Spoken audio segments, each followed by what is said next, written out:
അയ്യപ്പ സംഗമ സ്വർണ്ണ കവർച്ച വിവാദങ്ങളിൽ അടിപതറി CPM. പ്രതിച്ഛായ കൂട്ടാനിറങ്ങി തിരിച്ചടിയേറ്റതിന് പിന്നാലെ വിവാദങ്ങളിൽ മറുപടി പറയാൻ പോലും കഴിയാതെ പ്രതിരോധത്തിലാണ് പാർട്ടി. ഇടത് കേന്ദ്രങ്ങളിൽ നിന്ന് പോലും പരസ്യ വിമർശനമുയർന്നതും പാർട്ടിയെയും സർക്കാരിനെയും സമ്മർദ്ദത്തിലാക്കിയിരിക്കുകയാണ്.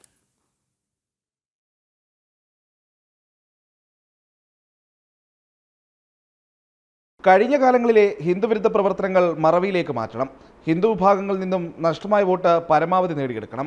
അയ്യപ്പ സംഗമം നടത്തുമ്പോൾ CPMന്റെയും സർക്കാരിൻ്റെയും ലക്ഷ്യം ഇങ്ങനെയായിരുന്നു.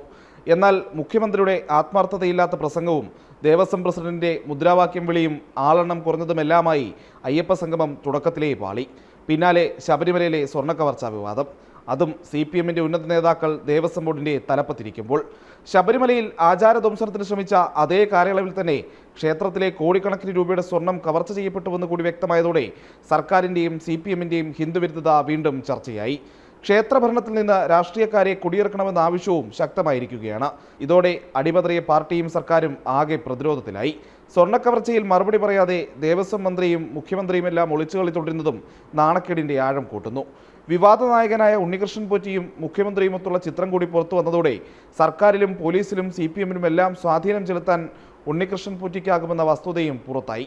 ഇതിനിടയിൽ ഇടത് കേന്ദ്രങ്ങളിൽ നിന്നും വിമർശനമുയർന്നതും പാർട്ടിയെയും സർക്കാരിനെയും ഞെട്ടിച്ചിരിക്കുകയാണ്. ഫലത്തിൽ പ്രതിച്ഛായ കൂട്ടാനിറങ്ങി നാണം കെട്ട അവസ്ഥയിലാണ് CPMും സർക്കാരും മുഖ്യമന്ത്രിയും. ജനം, തിരുവനന്തപുരം.